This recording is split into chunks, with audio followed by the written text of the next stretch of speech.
భద్రాద్రి కొత్తగూడెం జిల్లా మనుగూరు మండలంలోని చిక్కుడుగుంట ప్రాంతం. ఈ ప్రాంతంలో గత కొద్ది రోజుల క్రితం 931 సర్వే నెంబర్లో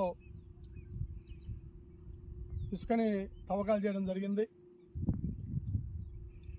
పేరుకి 931 సర్వే నెంబర్, కానీ ఆ సర్వే నెంబర్ ఈ ప్రాంతంలో లేదు. ఎక్కడో పక్కన దాని పేరు చెప్పి, ఆ మట్టి లేని వైపు ఆ నెంబర్ ఉంటే దాని పేరు చెప్పి, ఆ ఇసుక లేని వైపు ఏదైతే ఆ నెంబర్ ఉందో అక్కడ తీస్తే ఇసుక రాదు. కాబట్టి ఇక్కడున్న మైనింగ్, టీఎస్ఎండిసి, రెవెన్యూ అధికారులతో ఈ యొక్క ఏదైతే రైజింగ్ కాంట్రాక్టులు ఉన్నారో వాళ్ళు కుమ్మక్కై ఆ యొక్క ప్రాంతంలో చూస్తే ఆ నెంబర్ ఆ ఏరియాకి వస్తుంది. కానీ అక్కడ కాకుండా గోదావరికి అడ్డంగా రోడ్డు